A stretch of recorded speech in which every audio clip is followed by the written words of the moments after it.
Hello students, welcome back to my channel twin physics. আজ আমাদের আলোচনার টপিক ক্লাস 12-এর ছায়াপ্রকাশনী বই থেকে যে সলিউশন সিরিজটা চলছিল তার আজকে তড়িৎ চুম্বকীয় আবেশ সংক্রান্ত অধ্যায় থেকে এমসিকিউ আলোচনা করছিলাম। প্রথম 10টা এমসিকিউ নিয়ে প্রথম ভিডিওতে আলোচনা করে নিয়েছি আমরা।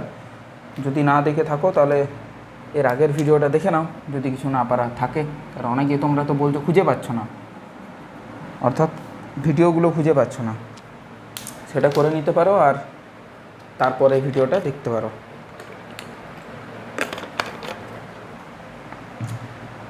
আশা করি তোমরা সবাই ভালো আছো, সুস্থ আছো, আমিও ভীষণ ভালো আছি। তাহলে 11 থেকে হবে নাকি? 11 থেকে 21। দেখো 11 নম্বরের এমসিকিউটা কী বলেছে।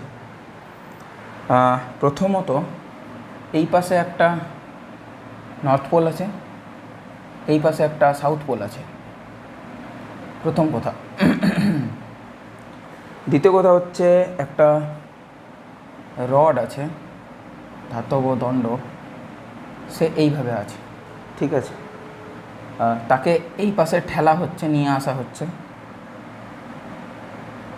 এই বিন্দুটাকে নাম দিয়েছে, আচ্ছা, দণ্ডটার নাম হচ্ছে এ বি।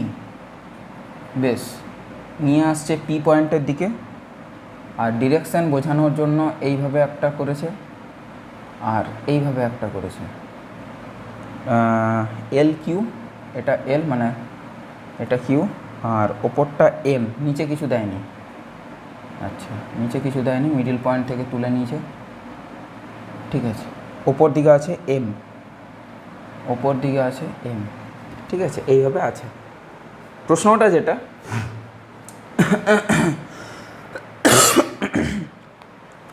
দেখো ভালো করে বুঝবে, এই পাশে নর্থ পোল, এই পাশে সাউথ পোল। রডটাকে আমি এই পাশে নিয়ে আসছি তোমাদের দিকে। কি বললাম, তোমার বাঁ হাতটা নর্থ পোল, ডান হাতটা সাউথ পোল, আর আমি রডটাকে নিয়ে আসছি এই দিকে, তোমাদের দিকে নিয়ে এলাম। তাহলে ওর ভেলোসিটি ভেক্টর কোন দিকে? তোমাদের দিকে। ওর চৌম্বক ক্ষেত্র ভেক্টর কোন দিকে? Left to right. আশা করি এটা বোঝা গেছে। তাহলে ওর উপরে বল কোন দিকে কাজ করবে ভালো করে বুঝবে, কিন্তু ওর উপর বল কোন দিকে কাজ করবে। প্রথমত ফ্লেমিংয়ের লেফট হ্যান্ড রুলটা যদি আমি একটু ইউজ করি, তাহলে F equals to q v cross B. আগে বোঝো, বুঝতে থাকো, অসুবিধা নেই, আগে এটা বোঝো। তাহলে ওই দণ্ডে থাকা প্রত্যেকটা ইলেকট্রনের উপরে যে বলটা ক্রিয়া করবে, সেই বলটার ডিরেকশন যেটা হবে সেটা আমরা প্রথমত নির্ণয় করব। এটা হয় একটা ইলেকট্রনের জন্য। এটা যদি টোটাল তারের হয়, সেই ক্ষেত্রে যেটা হয় সেইটা না হয় আমরা বার করব, সেটা বার করলে একই ব্যাপার, যদিও যাই হোক এটাই বার করি। তাহলে দেখো ভি তোমাদের দিকে আর বিটা হচ্ছে ওই দিকে, ওই দিকে, ওই দিকে, নর্থ টু সাউথ, এইদিকে। তাহলে একটু দেখো তো, এমনি যদি কেস হয়, এমনি যদি কেস হয়, আমি যেভাবে দেখি, কেসটা তো আমার এরকম, আমি এইভাবে দেখি আর সে এইভাবে তোমাদের দেখায়, যেটা দেখায় এইভাবে দেখাচ্ছি, সুবিধা হবে তাতে। তাহলে V cross B which is V, ভিটা হচ্ছে কালো পেনটা, তাহলে ভি ক্রস বি ওপর দিকে ফোর্স পাবে। জিনিসটা বুঝবার চেষ্টা করো। এই যে ফোর্সটা ক্রিয়া করবে সেটা কার উপরে ক্রিয়া করবে? ইলেকট্রনের উপর। এখন ইলেকট্রনের চার্জ কি? Minus, minus q. তাহলে এটা যদি একটা ধনাত্মক আধানগ্রস্ত কণা হতো, পজিটিভ আধানগ্রস্ত কণা, অবভিয়াসলি ওর যে ফোর্সটা কাজ করতো সেটা ওপর দিকে কাজ করতো। কি বললাম? ওপর দিকে কাজ করতো। যেহেতু ইলেকট্রন একটা নেগেটিভ চার্জ পার্টিকেল, তাই ওর ওপরে ফোর্সটা কাজ করবে নিচের দিকে, নিচের দিকে। কথাটা বোঝা গেল? ইলেকট্রনগুলো নিচের দিকে একটা বল পাবে, নিচের দিকে, ডাউনওয়ার্ড। এবার ইলেকট্রন যদি নিচের দিকে বল পায়, তাহলে ইলেকট্রনগুলো নিচের দিকে দৌড়াবে। ইলেকট্রন যদি নিচের দিকে দৌড়ায়, তাহলে তার অপোজিট সাইডে কারেন্ট থাকবে। তাহলে কারেন্টটা কোন দিকে হবে, বা আবেশিত কারেন্ট কোন দিকে হবে? এই মিডিল পয়েন্টটার নাম দিয়েছে ও। বেশ, তাহলে ও এম ওপর দিকে। তাহলে যে ইনডিউসড কারেন্টটা তৈরি হবে, সেই ইনডিউসড কারেন্টের ডিরেকশান হবে from O to M, capital M. আমি বোঝাতে পারলাম? প্রশ্ন কি দিয়েছিল যে তড়িৎচালক বল আবিষ্ট হবে, ওর অভিমুখ কোথায়? এবার তড়িৎচালক বল ওই দিকে আবিষ্ট হবে না যেদিকে কারেন্ট দৌড়াবে। তাহলে হয়ে গেল ও টু এম, অর্থাৎ ওপর দিকে ও to M, option number D. Clear হয়েছে পুরো জিনিসটা? আশা করি বোঝাতে পারলাম। নেক্সট দেখো 12 নাম্বার। অপশান নাম্বার ডি এর সাথে ম্যাচ করে গেল। নেক্সট দেখো 12 নম্বরে একটা প্রশ্ন, সেটা হচ্ছে স্মল আর রেডিয়াসের একটা বৃত্ত আছে। ফার্স্ট অফ অল স্মল আর রেডিয়াসের, আর এখানে ম্যাগনেটিক ফিল্ড আছে ক্রস করে, ক্রস মানে হচ্ছে চিরে ভিতরে ঢুকে গেছে, অর্থাৎ ইনওয়ার্ড নর্মাল, অর্থাৎ লম্বভাবে অন্তর্মুখী বা বোর্ডের সাপেক্ষে লম্বভাবে ভেতরের দিকে, এবং তার সাথে একটা কানেকশান আছে যেটা, সেটা হলো তোমার একটা রোধ, এই পাশে একটা রোধ আছে, আর একটা চাবি আছে, একটা কি আছে, চাবি আছে। এইভাবে এটাকে কে নাম দিয়েছে, কে ফর কি মানে হচ্ছে চাবি, আর এটা একটা রেজিস্ট্যান্স নিয়েছে, এইভাবে আছে। সব ক্লিয়ার? ওকে। এখানে যে ম্যাগনেটিক ফিল্ডটা হয়েছে সেটা চেঞ্জেবল ম্যাগনেটিক ফিল্ড, অর্থাৎ পরিবর্তনশীল ম্যাগনেটিক ফিল্ড। সেটার মান দিয়ে দিয়েছে দেখো e⁻⁻t, এটাও দিয়ে দিয়েছে।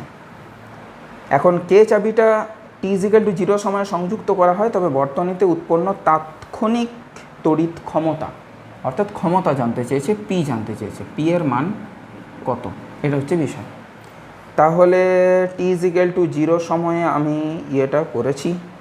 বেশ, আমি ফার্স্ট অফ অল যেটা করব সেটা হচ্ছে আমার ইএমএফ দরকার। ইএমএফ না ছাড়া আমি কিন্তু ইয়েটা বার করতে পারবো না, পাওয়ারটা বার করতে পারবো না। আমার অ্যাপ্রোচ থাকবে E×I করবার, তাহলে আমি করতে পারবো। কিংবা একটা কাজ করতে পারি, যেহেতু IMR এখানে নেই, তাহলে আমি করব v²/r হয়, মানে অ্যাকচুয়ালি E²/r, এইটা বার করার চেষ্টা করব। তো আর তো দেওয়াই আছে, তো আমি ইটা বার করারই চেষ্টা করব। আর এই যে ইয়েটা আছে, স্মল আর বিশিষ্ট যে লুপটা আছে, তার কোনো তো দেয়নি, তার কোনো রোধ দেয়নি, তাহলে শুধু রোধ আমাদের ক্যাপিটাল আর। ইটা বার করার চেষ্টা করব, which is d∅/dt, which is d/dt of φ মানে হচ্ছে b×a। এবার মান বসাতে থাকি একে একে। E= d/dt অফ b, এর মান হচ্ছে e⁻⁻t, আর এরিয়াটা হচ্ছে π² এবারে π² তো কনস্ট্যান্ট, বাইরে চলে এলো, পড়ে থাকছে d/dt অফ e⁻⁻t। তাহলে π² d/dt অফ e⁻⁻t মানে হচ্ছে মাইনাস একটা সামনে আসবে, e⁻⁻tটা e⁻⁻t থাকবে, কারণ এক্সপোনেনশিয়াল কম্পোনেন্টের কোনো চেঞ্জ হয় না। তাহলে হচ্ছে -πr² e⁻⁻t। এটা আমরা পেয়ে গেলাম ইটা। এবার দরকার তো আর কিছু আমাদের নেই। এবার শুরু যখন, অর্থাৎ t=0 সময়ে, এটা তো আমি পেলাম t=t সময়ে, বাট যে ইএমএফটা জেনারেট হবে t=0, অর্থাৎ যখন জাস্ট আমি চাবিটা দিয়েছি, আমাকে তো ওই মুহূর্তে তাৎক্ষণিক ইয়েটা বার করতে বলেছে। যখনই তোমাকে তাৎক্ষণিক ক্ষমতা বার করতে বলেছে, তখন তোমাকে সময়টা দিয়ে দেবে যে ওই সময়ে কত না, বলেছে এখানে t=0 সময়ে কত। t=0 হলে এর মানটা হবে e⁻⁻0, e⁻+0 হোক -0 হোক, হুইচ ইজ 1, আর এটাকে আমরা লিখতে পারি -πr²। ডিরেকশানের জন্যই একটা নেগেটিভ এসেছে, সেটাকে আমরা উপেক্ষা করতেই পারি, অসুবিধা নেই, ঠিক আছে, কারণ পোটেনশিয়াল, তো পোটেনশিয়াল নেগেটিভ এলেও দুশ্চিন্তা করার মতো কিছু নেই, অসুবিধা নেই, তাকে আমরা ইগনোর করতেই পারি। তাহলে সেই ক্ষেত্রে আমাদের পি কখন, যখন টিটা 0, সেই পিটা কত, সেই পিটা হবে e²/r, হুইচ ইজ e² না, তাহলে -πr² তো এমনিতেই প্লাস হয়ে যাচ্ছে, অসুবিধা কিছু নেই। তাহলে হচ্ছে π² r⁴ ডিভাইডেড বাই R হলো। এবার দেখো রেডিয়াস দিয়ে দিয়েছে না, রেডিয়াস তো দেয়নি, তাহলে r⁴টাকে 10 ধরেছে। ও আচ্ছা, π²টাকে অলমোস্ট ইকুয়ালস টু 10 ধরেছে। হ্যাঁ, ধরা যেতে পারে, যেহেতু পায়ের মান 3.14, তাহলে 3 3 9 পয়েন্ট কিছু থাকবে, সেটাকে 10 আর r⁴ ডিভাইডেড বাই R। এটা ম্যাচ করে গেল অপশান নাম্বার ডি এর সাথে। ভালো একটা প্রশ্ন, কোনো পরীক্ষাতে আসেনি, ভালো বিষয়, তাও প্রশ্নটা ভালো কিন্তু চুজ করেছে, ওনারা করেছেন, ঠিক আছে। নেক্সট, একটি টেবিলের ওপর দুটি সমান বৃত্তাকার লুপ, আচ্ছা দুটি সমান বৃত্তাকার লুপ, আচ্ছা এইভাবে কিন্তু আছে, পরস্পর স্পর্শ না করে রাখা আছে। এই লুপটির মধ্য দিয়ে সময়ের সাথে বৃদ্ধিপ্রাপ্ত এরকম তড়িৎ প্রবাহ হলে, মানে এখানে যে কারেন্টটা দৌড়াদৌড়ি করছে, আমি এমনি ধরলাম এটা এ লুপ, এটা বি লুপ, এর যে কারেন্টটা IA, সেটা কী টাইপের, ইনক্রিজিং, বাড়ছে ধীরে ধীরে, অর্থাৎ ক্রমশ বৃদ্ধি পাচ্ছে এরকম একটা কারেন্ট কিন্তু এ লুপটাতে দৌড়াদৌড়ি করছে। তাহলে প্রথমত বি লুপটার ডিরেকশন কীরকম হবে বোঝো, বার করো, বোঝো কি মনে হচ্ছে। দেখো এ লুপটাতে কারেন্ট যাচ্ছে বলে এই এ লুপটা একটা ম্যাগনেটিক ফিল্ড তৈরি করবে, এটা অবভিয়াসলি করবে, রাইট চিহ্ন, অর্থাৎ এ লুপে একটা ম্যাগনেটিক ফিল্ড ক্রিয়েট হবে। এখন সেই ফিল্ডের মধ্যে বি লুপটাও তো বাবা ঢুকে আছে, তাহলে বি লুপটাতে এটাকে যদি আমি না ওই প্রাইমারি কয়েল আর এইটাকে যদি আমি সেকেন্ডারি কয়েল হিসাবে গণ্য করি, ভেবে দেখি, তাহলে কিন্তু এই বিতে একটা ইনডিউসড কারেন্ট তৈরি হবে। তাহলে এই আই বি তার ডিরেকশন কোন দিকে হবে ভাবো। তাহলে আয়ের বৃদ্ধির কারণে বিতে ইনডিউসড কারেন্ট আসবে, কথাটা বোঝো ভালো করে। তাহলে আয়ের বৃদ্ধির কারণে আয়ের নেচার কি, ক্রমশ বৃদ্ধিমান। তাহলে বি এ অর্থাৎ এ কুণ্ডলিতে যে ম্যাগনেটিক ফিল্ডটা তৈরি হবে সেটাও কিন্তু ক্রমশ বৃদ্ধিমান হবে, কথাটা বোঝার চেষ্টা করো, ক্রমশ বৃদ্ধি পাবে, কথাটা বোঝা গেল। এখন এ কুণ্ডলিতে ম্যাগনেটিক ফিল্ড যদি ক্রমশ বৃদ্ধি পায়, তাহলে বি কুণ্ডলিতে কারেন্ট এমন ডিরেকশন হবে যাতে এ কুণ্ডলীর ম্যাগনেটিক ফিল্ডকে কমাতে পারে, কারণ লেঞ্জ বলে গেছেন যে কারণের জন্য তার সৃষ্টি সেই কারণকে সে কিন্তু বাধা দেওয়ার চেষ্টা করবে। তাহলে বি লুপটাতে এমন দিকে কারেন্ট প্রবাহিত হবে যাতে যার দরুন ম্যাগনেটিক ফিল্ডের ডিরেকশন ফর এ কমে যেতে পারে। তাহলে এর জন্য ম্যাগনেটিক ফিল্ড আমি যদি বলি যে এইভাবে আছে, তাহলে এইভাবে তোমাদের দিকে, অর্থাৎ dot dot dot dot dot এইভাবে আছে, তাহলে এমনভাবে ও তৈরি করবে যাতে ক্রস হয়, ক্রস মানে অ্যান্টি ক্লকওয়াইজ তৈরি করবে, যাতে এটা ক্রস তৈরি করতে পারে, অর্থাৎ ম্যাগনেটিক ফিল্ডকে কমাতে পারে।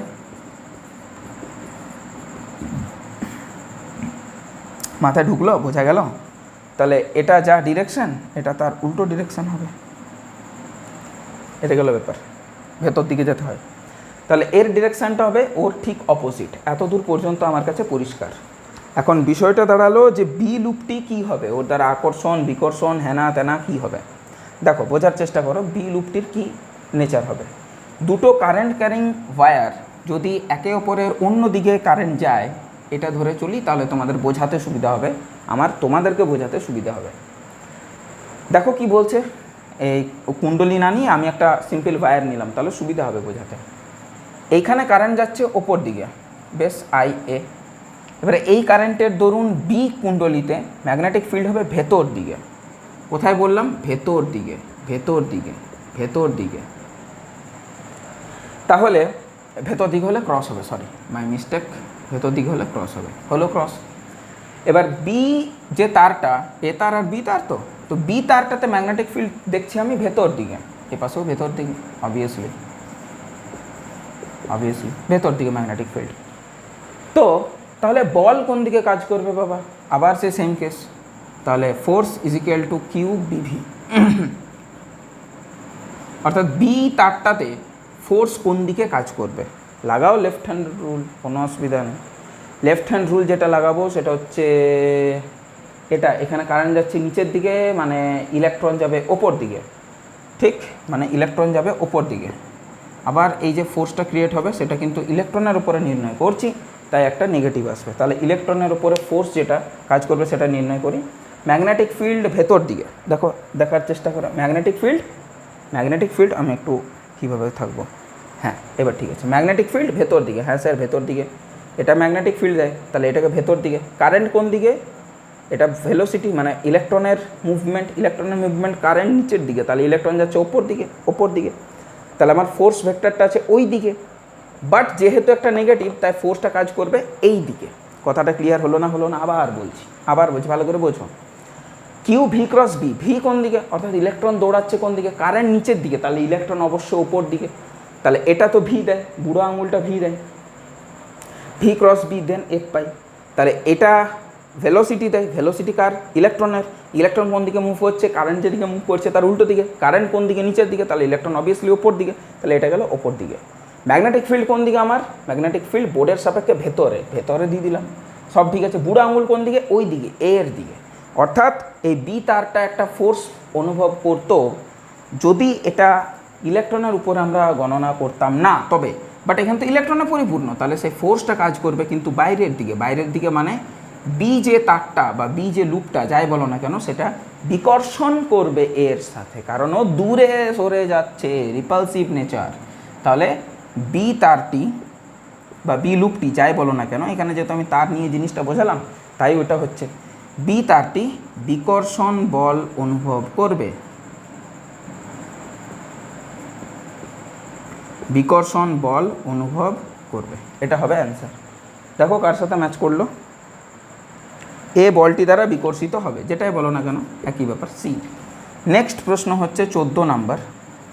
14 নাম্বারে বলেছে 0.2 মিটার ব্যাসার্ধের একটি চাকতি 1/π ভেবার পার মিটার স্কোয়ার মানের একটি সুষম চৌম্বক ক্ষেত্রে এমনভাবে রাখা হলো যেন এর অক্ষ চৌম্বক ক্ষেত্রের সঙ্গে 60 ডিগ্রি কোণে আনত থাকে, তাহলে চাকতিটির সঙ্গে জড়িত চৌম্বক ফ্লাক্স কত হবে? ফ্লাক্সটা হয় বি এ কস থিটা।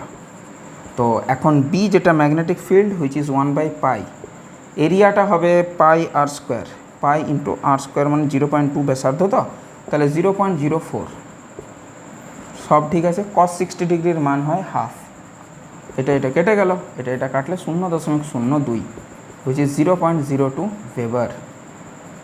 কথাটা ক্লিয়ার হলো? 0.02 ভেবার, অপশান নাম্বার বি। সোজা প্রশ্ন, এটাতে কঠিন কিছু ছিল না। Next 15 number. 10 মিটার দৈর্ঘ্যের বাহু বিশিষ্ট একটি বর্গাকার কুণ্ডলী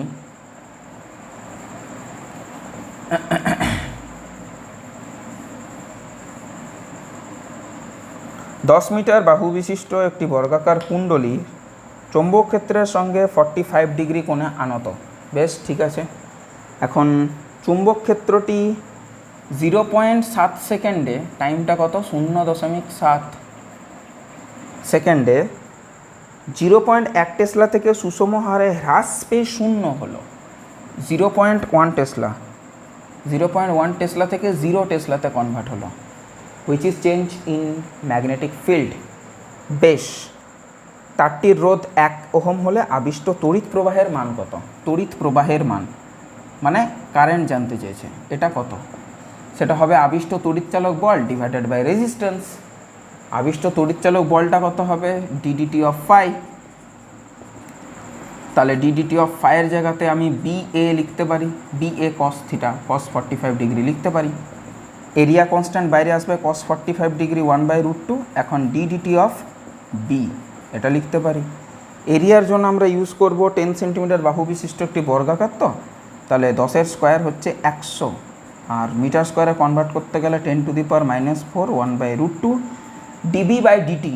ডিবির পরিবর্তন মানে বি এর পরিবর্তন হুইচ ইজ 0.1, আর নিচের সময়ের পরিবর্তন হুইচ ইজ 0.7। এটা হচ্ছে আমাদের আবিষ্ট তড়িৎচালক বল। ঠিক আছে, রোধটা হচ্ছে নিচে 1, তাহলে খুব একটা চেঞ্জ তো আসবে না। কারেন্ট যেটা আসবে সেটা হচ্ছে E/1 হুইচ ইজ 10⁻⁻2, আর এখানে হচ্ছে 7√2। এটা হলো বিষয়। তাহলে কারেন্টটা মিলি অ্যাম্পিয়ারে হ্যাঁ আসতেই পারে, এটার মানটা একটু দেখবো আমি, এটা তো গণনা করা পসিবল হচ্ছে না, এটার মানটা দেখতে হবে।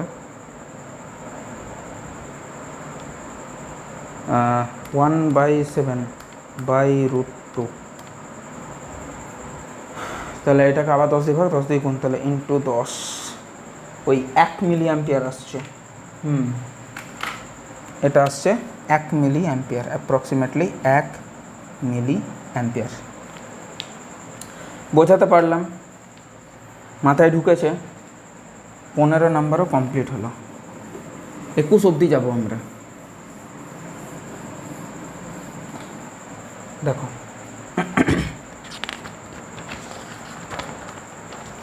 নেক্সট প্রশ্নটা দেখো করেই দেওয়া আছে, তো সেই করাটাকে না হয় আমি একটু বুঝিয়ে দিই, তাহলে তোমাদের মাথায় ঢুকে যাবে। কারণ করাটা প্রবলেমটা কোথায় সেটা আমি সলভ করলেই কাজটা হয়ে যাবে। একটা ছবি দেওয়া আছে, প্রথমত একটা আই কারেন্ট যাচ্ছে, দ্বিতীয়ত হচ্ছে ওর থেকে এ ডিস্টেন্স দূরে এখানে একটা ওয়্যারের মানে তার আছে, সেই তারটা ভি ভেলোসিটি নিয়ে এগিয়ে যাচ্ছে, আর এই তারটার যে এই লেন্থটা সেটা বি, আর এই লেন্থটা সেটা এ।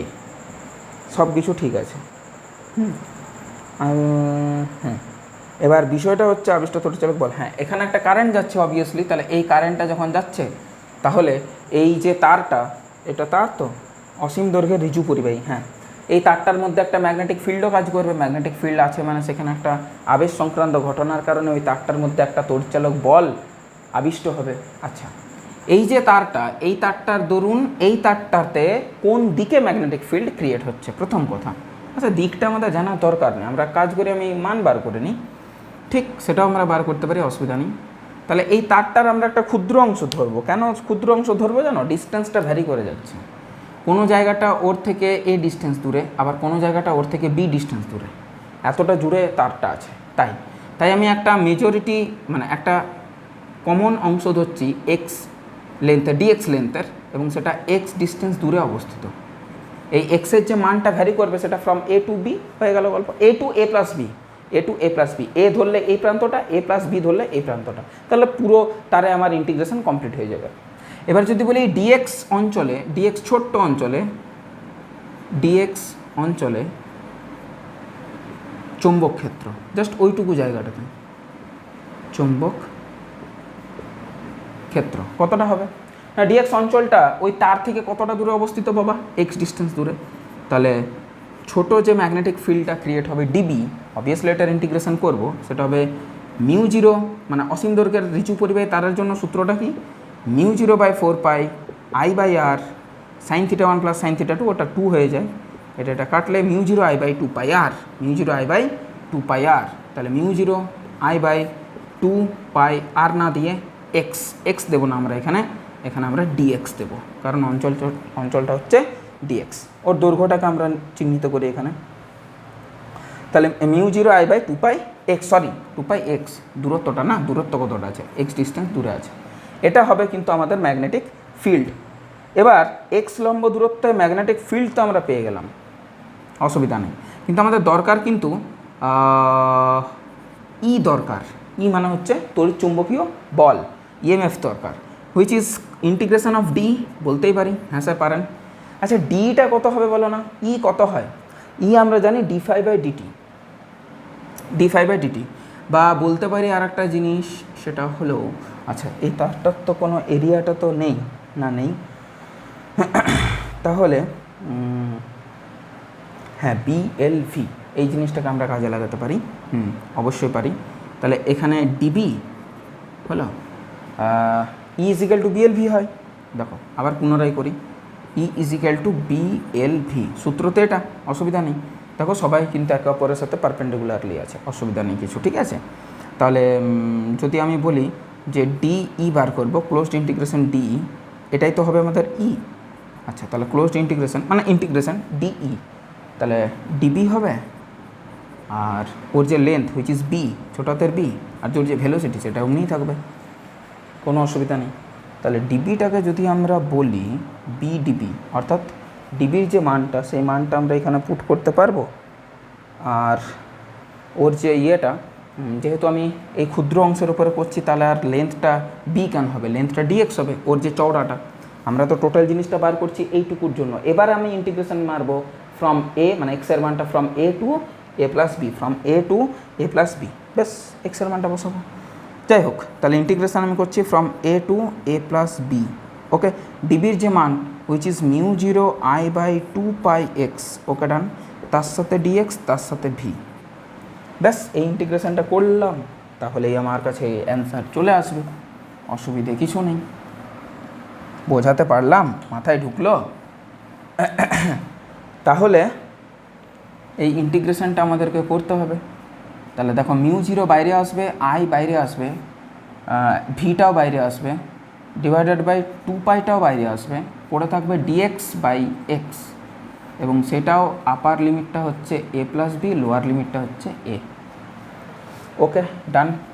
তাহলে mu zero I V divided by 2 pi ln x, upper limit lower limit আবার পুট করব from A to A plus B, আবার mu zero I V divided by 2 pi ln upper limit, না upper limit minus lower limit হয়তো, ln lower limit হচ্ছে A, এটা হলো ব্যাপার।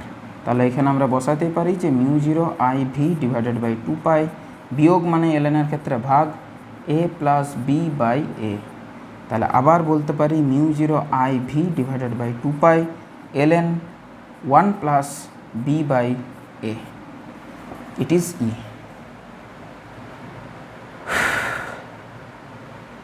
হ্যাঁ, কার সাথে ম্যাচ করলো এটা?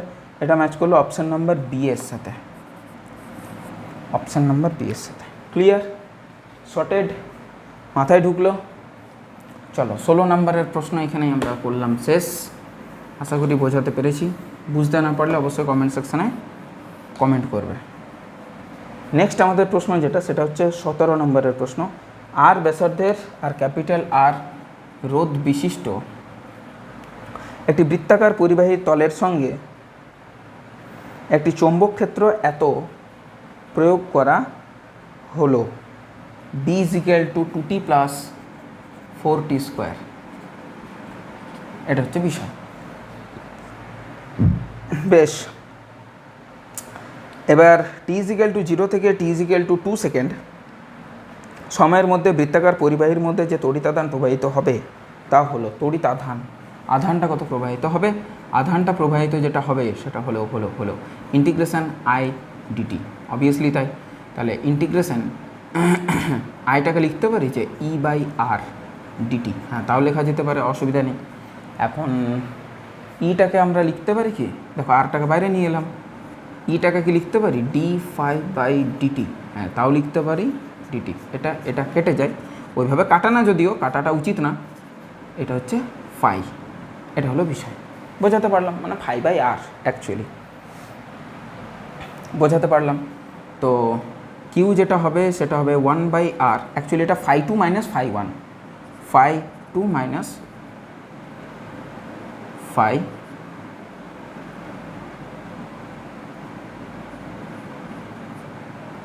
এটা লিখেছিলাম খুব সুন্দর, এখানে আর হচ্ছে না।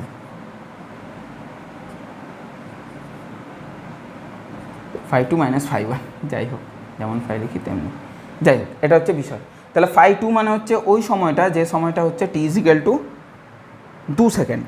এটা হচ্ছে নেক্সটটা। 2 সেকেন্ড হলে 2 দুগুণে 4, আর 2 স্কোয়ার 4, 4 4 16, 16 আর 4 20 বিযুক্ত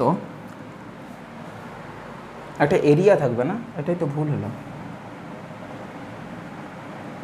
একটা তো এরিয়া থাকার কথা, ডি ফাই। হ্যাঁ, এটা তো বি দিয়েছে শুধু। হ্যাঁ, একটা এরিয়া থাকবে, এরিয়াটা তো constant, which is pi small r square. তবে তো আমি বি এর উপরে চেঞ্জ করছি, মানে আমি অ্যাকচুয়ালি বি 2 মাইনাস বি 1 করছি। আমি করতে চাইছি ফাই 2 মাইনাস ফাই 1 থেকে বি 2 মাইনাস বি 1, তার সাথে এরিয়াটা গুণ আছে, যেহেতু এরিয়া কোনো চেঞ্জ হচ্ছে না। এটা 20 ছিল, মাইনাস বি 1 হুইচ ইজ 0 0, মানে টোটালটাই 0।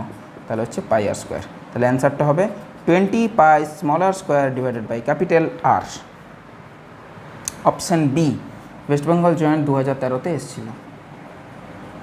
West Bengal joint entrance examination 2013 এখানে এসেছিল। নেক্সট প্রশ্ন, সাবেশাঙ্কের উপরে প্রশ্ন। খুব সহজ সহজ প্রশ্নগুলো আছে, কঠিন নেই এখানে। 17 নম্বর হয়ে গেল, তাই তো? আমাদের দরকার 21 অবধি, মানে আর 4টা প্রশ্ন আছে। দেখো কীভাবে করি। 18 নম্বর প্রশ্ন, একটু ফার্স্ট যাবো। সূত্রটা প্রথমে একটু লিখে নিই সাবেশাঙ্কের। সেটা হচ্ছে L is equal to mu 0 capital N square A divided by capital L. Capital L আর দেবো না, স্মল এল দিচ্ছি, নাহলে বুঝতে খুব সমস্যা তৈরি হবে। পড়িস না বাবা। বেশ, দেখো তাহলে একটি সলিনয়েডের সাবেশাঙ্ক ক্যাপিটাল এল। বেশ, এখন আরেকটি সলিনয়েড নেওয়া হলো যার দৈর্ঘ্যটা হচ্ছে দ্বিগুণ, মানে 12 করে নিলাম। ব্যাসটাও দ্বিগুণ, এরিয়া মানে তো পাই আর স্কোয়ার, তাহলে এটা দ্বিগুণ হওয়া মানে এটা 4 গুণ হয়ে গেল, যেহেতু আর স্কোয়ার, তাই তো?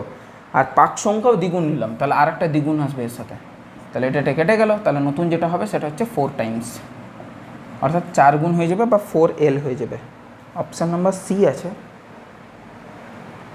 কোথায় ভুল? ও, পাক সংখ্যারও তো দ্বিগুণ হয়ে যাবে, তাহলে আরেকটা 2 পড়ে থাকছে। তাহলে 4 দুগুণে 8 দুগুণে 16, না 4 দুগুণে 8, 8 টাইমস 8L হয়ে যাবে। অপশান নাম্বার সি, কারণ পাক সংখ্যাও দ্বিগুণ নিচ্ছে, তাহলে দ্বিগুণের স্কোয়ার, এনের তো স্কোয়ার এনের সাথে তো সমানুপাতি না, এন স্কোয়ারের সাথে সমানুপাতি। ব্যাস, তাই কারণ। Next 19 number. 19 নাম্বারটাতে বলেছে দুটি কুণ্ডলীর সাবেশাঙ্ক যথাক্রমে 16 আর 25 মিলি হেনরি। দেখো ক্যাপিটাল এম হয় কে ইন্টু √L1 ইন্টু L2, তাহলে একটা 16 একটা 25, একটা 16, একটা 25, আর ওদের মিউচুয়াল ইন্ডাকশান যেটা সেটা হচ্ছে 10। তাহলে এখানে 10 ইকুয়ালস টু কে ইন্টু 4 আর 5, 4 5 20, তাহলে K is equal to 10/20, which is 0.5। 0.5 option number D. Next 20 নাম্বারে বলেছে সাবেশাঙ্কের এসআই পদ্ধতিতে যদি হেনরি হয়, হেনরিকার কী লেখা যায়? হেনরিকে লেখা যায় ওহম ইন্টু সেকেন্ড। বিশ্বাস হচ্ছে না তাই না? একটু বলি তাহলে। দেখো আমরা ই সমান জানি এল DI/dt, এটা কতজন জানো? আচ্ছা, এটাও যদি না জানো তাহলে এটা তো অবভিয়াসলি জেনে থাকবে যে ফ্যারাডের দ্বিতীয় সূত্র থেকে লিখতে পারি ই ইজ ইকুয়াল টু d∅/dt, এটাও লিখতে পারি। তাহলে d/dt অফ ফাই মানে হচ্ছে এলআই, সেখান থেকে এল DI/dt এটা আসে। এখন এটা হচ্ছে ভোল্টেজ, তাই ভি, এলটা সাবেশাঙ্ক হেনরি, কারেন্টের উপরে কারেন্ট, তাহলে অ্যাম্পিয়ার, নিচে হচ্ছে সেকেন্ড। তাহলে হেনরি যেটা দাঁড়ালো সেটা হচ্ছে ভোল্ট পার অ্যাম্পিয়ার, তার সাথে সেকেন্ড গুণ, আর এই ভোল্ট পার অ্যাম্পিয়ার যেটা সেটাই কিন্তু ওহম, তাই ওহম গুণিত সেকেন্ড। নেক্সট আর লাস্ট প্রশ্ন আজকের, যেটা 21 নাম্বার, সেটা বলেছে দেখো এটা ওই টাইপেরই দিয়েছে যে দুটি সমান পাক সংখ্যার সলিনয়েড দৈর্ঘ্যের অনুপাত। আচ্ছা, সূত্রটা আবার লিখব, L is equal to μ0 n² a divided by small L. আচ্ছা, ব্যাসার্ধতে কনভার্ট করলে μ0 n² πr² divided by small L. আচ্ছা, পাক সংখ্যা সমান, তাই তো? দুটি সমান পাক সংখ্যা, তাহলে এনকে নিয়ে কোনো লেঠা রইল না। μ0 তো এমনিই কনস্ট্যান্ট, পাইও এমনিতেই কনস্ট্যান্ট, পড়ে থাকছে r²/l, এই ফরম্যাটটা। তাহলে দৈর্ঘ্যের অনুপাত 1:2, তাহলে L1/L2 সেটা কি দাঁড়াবে? রেডিয়াস ওপরে, রেডিয়াস নিচে, তার স্কোয়ার, আর লেন্থটা হবে তার উল্টো, এলেরটা হবে 2 আর 1। তাহলে রেডিয়াসটাতে পরে আসছি, লেন্থের যে গল্পটা দিয়েছে সেটা হচ্ছে 1 2, তাহলে এখানে হয়ে যাবে 2 1। নেক্সট সলিনয়েড দুটির সাবেশাঙ্কের আচ্ছা ব্যাসার্ধের অনুপাত 1:2, এটা ঠিক আছে। তাহলে 1:2 এর বা 1/2 এর স্কোয়ার, এটার মান আসছে দেখো 1/4 × 2, এটা কেটে গেল, হুইচ ইজ 1/2, অর্থাৎ L1:L2 ইকুয়ালস টু 1:2। এটা হচ্ছে মেন অ্যান্সার, 1:2। হ্যাঁ, অপশান নাম্বার এ এর সাথে ম্যাচ করে গেল। যাই হোক, আজকের ভিডিওটা এত দূর পর্যন্ত থাকলো, আশা করি তোমরা বুঝতে পেরেছো। কোনো অসুবিধা থাকলে অবশ্যই কিন্তু আমাকে জানিও, কমেন্ট সেকশানে প্রশ্ন করো, আমি উত্তর দিয়ে দেবো। কথা একটাই, অবশ্যই কিন্তু সময়টাকে মেনশন করে কিন্তু প্রশ্নটা করবে। আর যদি বুঝতে পেরে গেছো তাহলে বন্ধু বান্ধবীদের মধ্যে শেয়ার করে দিও। দেখা হবে নেক্সট ভিডিওতে, যেখানে আমরা প্রবলেম সেট 1 আলোচনা করব। সম্পূর্ণ আলোচনা তো করবো না, 2-3টে পার্ট হবে, সেটা সেই মুহূর্তে না হয় বলা যাবে। টিল দেন পড়াশোনা করতে থাকো, সুস্থ থাকো, সাবধান থাকো, সতর্ক থাকো। বাই।